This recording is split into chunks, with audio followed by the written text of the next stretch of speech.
यार देखो हमारे पास ना ये LL1 ग्रामर पड़ी हुई है। हमने जितने भी अर्थमेटिक ऑपरेशंस आएंगे यानी कि जिसमें हमें इनपुट में अर्थमेटिक ऑपरेशन कहा होगा कि हमने अर्थमेटिक एक्सप्रेशन को इधर कन्वर्ट करना है, उधर हमने हमेशा ये CFG बनानी है क्योंकि ये हमारे पास बनाई है।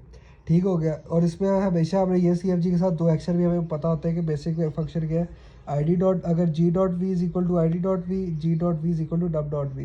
बट और ये एक्शन इधर कॉल होता है किस हिसाब से, अगर ID की वैल्यू अगर हमने G डॉट वी को देनी है तो हम लिखेंगे ID डॉट वी को, ये बेसिकली G डॉट वी को असाइन हो जाएगी।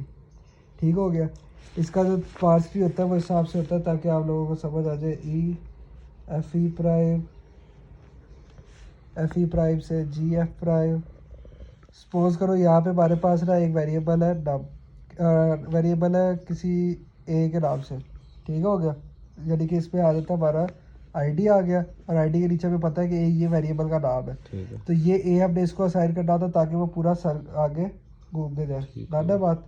ये डन है। ठीक हो गया ब्रो। उसके बाद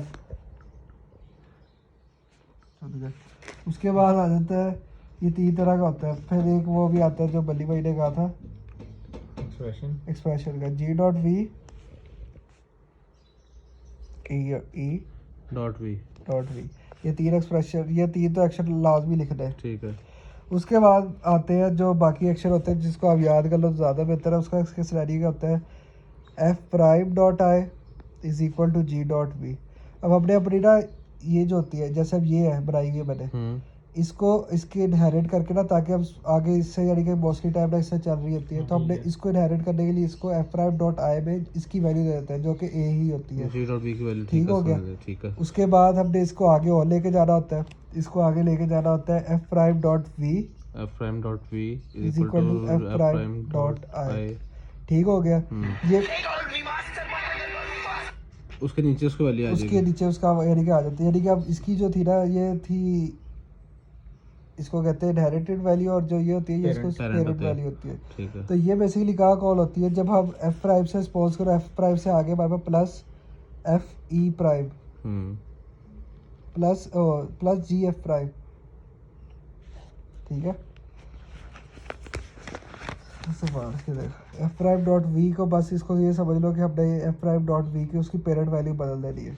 उसके बाद जो सिनेरियो आ जाता है, अगर हम अब इसको कर रहे हैं यहाँ तक तो आपने सेम लेके चलना है। उसके बाद अगर हम कर रहे हैं किसी भी अर्थमेटिक एक्सप्रेशन को असेंबली में या असेंबली में छोड़ दो, अगर हम 3AC में कर रहे हैं, 3AC में करने के लिए हमें क्या चाहिए होता है, यहाँ पे हमें लिखने होते हैं जैसे हम e prime dot I is equal to create tab. Create tab क्यों लिख रहे हैं? इसलिए लिख रहे हैं जैसे अब जब भी हम 3AC लिखते हैं हम T1 उसको एक वेरिएबल देते हैं, इस तरह करके वेरिएबल देते हैं। तो क्रिएट टैब क्या करेगा, उसको एक वैल्यू दे देगा। ठीक हो गया। ठीक है। उसको जैसी एक वैल्यू देगा यानी कि उसको एक T1 दे देगा। अब हमने सिंपल प्रिंट करवाना होता है क्योंकि 3AC बेसिकली हमने प्रिंटिंग फॉर्म भी लेना है तो हमने सिंपल लिख देना सी आउट, अगर फाइल में करना होगा तो F आउट। अब ये जो हमने इसके अंदर बेसिकली क्रिएट टैब के अंदर पड़ा हुआ है ई प्राइम यानी कि मतलब T1 आ गया। हाँ। उसके आगे क्या लिखते हैं हम, इक्वल का साइन, ऐसा ही होता है। सही है। उसके आगे क्या आप लिखेंगे जो वैल्यूज होगी, वैल्यूज क्या होगी, जैसे अब ई प्राइम डॉट आई में वैल्यू आई हुई है, ई डॉट आई में आई होगी, उसके आगे आप लिख देंगे प्लस अकॉर्डिंग टू दिस के, अगर यहाँ पे प्लस का है तो यहाँ पे लिख देंगे, अदरवाइज अगर माइनस का है तो वो उधर लिख देंगे। आ जाता है हमारा F डॉट वी जो कि बेसिकली इसमें जो वैल्यू आई होगी ना हमने वो लिख देनी है। ओके, ये हो जाएगा हमारा जो, अगर सपोज करो A प्लस बी आ जाता है या किस तरह कहीं भी आ जाता है।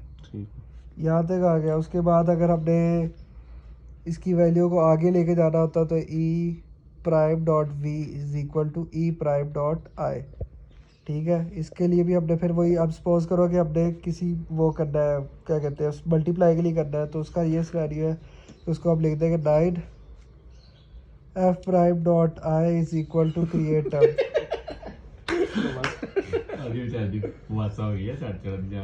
Create tab. अब हम क्या करें, सारे देख रहे सर। अब जो जो बेसिकली अब देखो कि प्लस के जो ऑपरेशन होते हैं वो सारे ई के प्लस माइनस के जो है वो ई के पास होते हैं, जो मल्टीप्लिकेशन वो एफ के पास है, तो उस हिसाब से हमने करना है।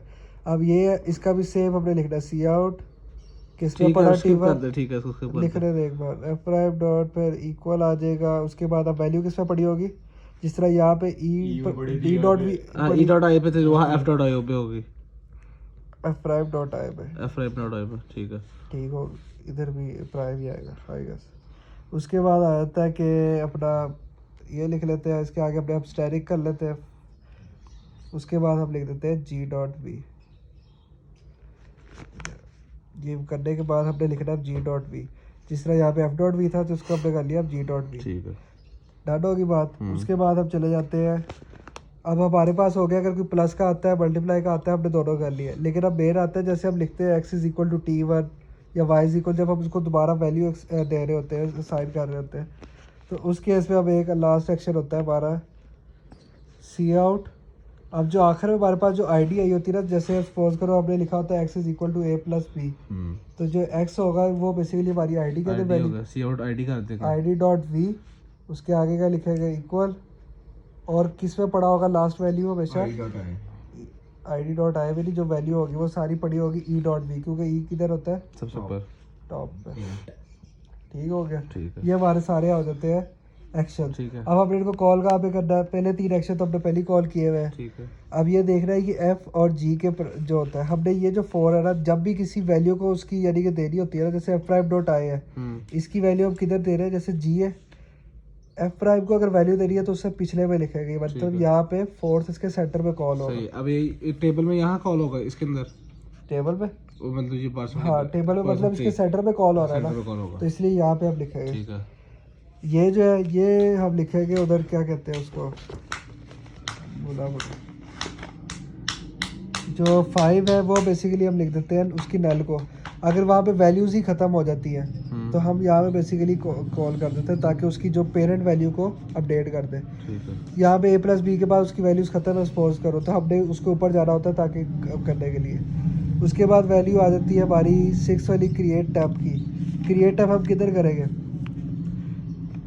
6 वाली में आ जाता है हमारा सबसे ऊपर पेरेंट पे, पेरेंट पे नहीं, ये जैसे अब किधर हमारा ऑपरेशन कहाँ पे हो रहा है, क्रिएट टैब पर है ऑपरेशन। अब सपोज करो हमने प्लस का लिखा है या माइनस का लिखा है, जिसका मर्जी लिखा है, उसके सीन में होता है कि हम उसका क्या कह लेते हैं, इसका यहाँ पे होता है जैसे ये लिखा है,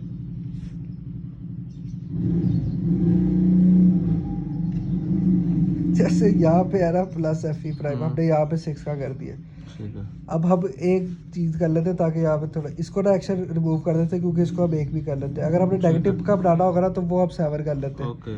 अब क्या होगा, जब भी हमने नेगेटिव का बनाना होगा हम सेपरेट कर लेंगे 7 का। अब नेगेटिव वो नेगेटिव का, हाँ, अब नेगेटिव में क्या साइड का चेंज होता है, बस यहाँ पे चेंज होता है। ठीक है, सही है। अब क्या करेगा, जब भी कोई ऑपरेशन परफॉर्म करना होगा, जैसे a प्लस बी है, तो सबसे पहले एक टैब क्रिएट करेगा, कोई भी नेम हो सकता है, T1, वो सबसे पहले T1 करेगा। T1 में सबसे पहले जो ई प्राइम डॉट आई पे वैल्यू होगी वो, यानी जो ये T1 लिखेगा, उसके आगे इक्वल का साइन, फिर ई प्राइम डॉट आई में जो वैल्यू पड़ी होगी उसको करेगा और प्लस करेगा। प्लस किस केस में करेगा, इसमें इधर, और अगर माइनस होगा तो हमने वहाँ पे 7 वाला रूल लिख दिया, बस यहाँ पे चेंज होगा। उसके बाद हमने 8th रूल जो हमारा, यानी कि 8th रूल हम कह रहे थे, जो हमारा है e prime dot we is equal to, इधर जिस तरह हमने ये वाला रूल इधर डल पे किया था तो उसके नीचे वाले कर देते 8 पे। ठीक हो गया। इसको भी हम 10 वाले को कह देते हैं डिवाइड, डिवाइड वाला हो गया। तो अब अपने डाइट किधर करेंगे, इधर मल्टीप्लिकेशन में, सही है, और 10 उसको डिवाइड वाले डिवाइड के सेंटर में। ओके हो गया। अब ये सारा हो गया। अब मेन मसला हमारा रह जाता है कि जो हमने सी आउट आई वाला है ना, ये हम कहाँ कॉल करें, ये जो है ना, ये आई वाला। अब जब भी हम कोई इस तरह का लिखते हैं ना, सपोज जैसे x is equal to A plus B, अब ये जो है ना, ये सारा ये अर्थमेटिक एक्सप्रेशन है जिसकी हमने ये बनाई है, लेकिन हमारा ये कभी CFG नहीं बनाई हमने। सही है। तो इसकी CFG आप सिंपल S से लिख लो। S कभी अब जब करते हैं तो क्या होता है, ID होता है, ID is equal to E लिख दो। सही है। और ये कर दो, तो ये जो ID इज इक्वल टू होगा ना, यहाँ पे बेसिकली वो कॉल होता है 11 था। हाँ, तो हमने इसमें किसको वैल्यू दे रहे हैं, इसके आखिर में कॉल कर दो तो बेहतर है, क्योंकि इसमें किसी की वैल्यू नहीं हो रहा होता। डर होगी बात, 11 कर दो। सॉरी, क्या ये 11 है, हाँ 11, बस खत्म, बस इतना है।